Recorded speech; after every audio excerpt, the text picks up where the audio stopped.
As the world's population has expanded, the demand for food has increased. The World Trade Organization works to increase trade opportunities to export food and to help solve the world food shortage.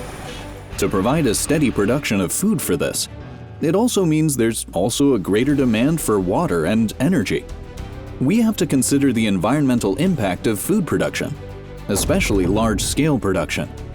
About 70% of global water and half of the world's habitable land is agricultural land. The expansion of agriculture has had an enormous impact on the environment. 24,000 of the endangered species on the IUCN Red List have agriculture listed as the biggest threat to these species. About a quarter of agricultural land is used for grazing, and 1/3 is used to produce animal feed. As a result, wildlife species struggle with a lack of habitat. Another problem is the land used for crops threatens biodiversity and wildlife species.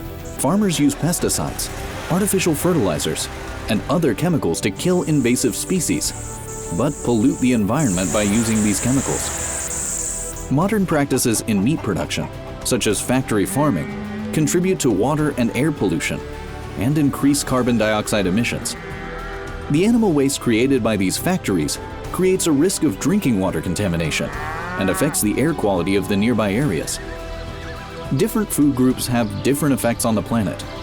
Meat, especially beef, is one of the biggest problems. Cows need a lot of water and food to stay healthy, and it takes a lot of energy to produce the food. For example, a 75-gram beef burger contributes about 8 kilograms of greenhouse gases. However, fruit and vegetables are more environmentally friendly, especially if people grow their own.